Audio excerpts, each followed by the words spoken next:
नमस्कार दोस्तों।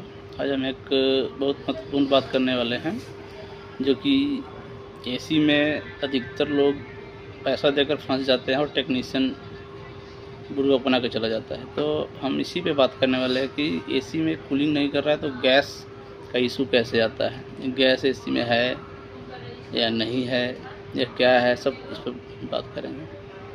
सबसे पहले बात करेंगे कि मान लीजिए कि अगर एसी में, जैसे हम वोल्टास का एग्जांपल लेते हैं, वोल्टास का एसी में एक एरर कोड आता है गैस का E4 एरर कोड जो आएगा बार बार, तो समझिए कि गैस में कुछ इशू है।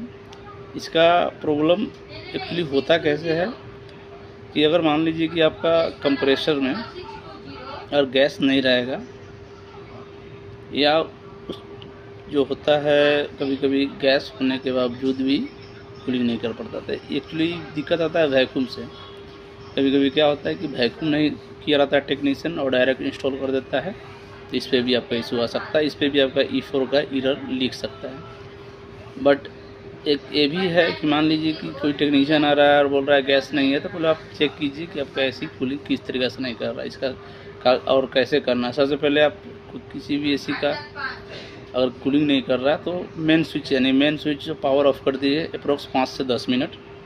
उसके बाद उसको रीस्टार्ट कीजिए। और इसके बाद भी अगर इशू आ रहा है तो आप टेक्नीशियन को विजिट करवा सकते हैं। और गैस एरर कोड शो कर रहा है तो तब गैस डालने के लिए बोलिए, अन्यथा कुछ और भी दिक्कत हो सकता है। सर्विस के रिगार्डिंग, कुछ और के रिगार्डिंग भी होता है कि कंप्रेसर काम नहीं कर रहा है। दूसरी बात है कि गैस नहीं रहता है तो कंप्रेसर पर लोड पड़ता है, और लोड पड़ने के कारण क्या होता है कि जो कूलिंग कॉइल होता है उस पर बर्फ़ जमने लगता है, तो इसी कारण जो कूलिंग नहीं कर पाता। तो इससे बेटर होगा कि आप एक बार देख लीजिए। सबसे पहला सोल्यूशन है कि आप एक बार एसी को बंद कीजिए और 10 मिनट तक पावर ऑफ करके रखिए और पुनः स्टार्ट कीजिए। उसके बाद अगर ये जो बताया एरर कोड जो आ रहा है, एरर थोड़ा जैसे E4 आएगा, तो E4 अगर बार बार आ रहा है तो समझिए गैस लीकेज है। उसके बाद टेक्नीशियन को बुलाइए और गैस डलवाइए और फिर एसी चलाइए, तो बेटर काम करेगा। Okay, thank you.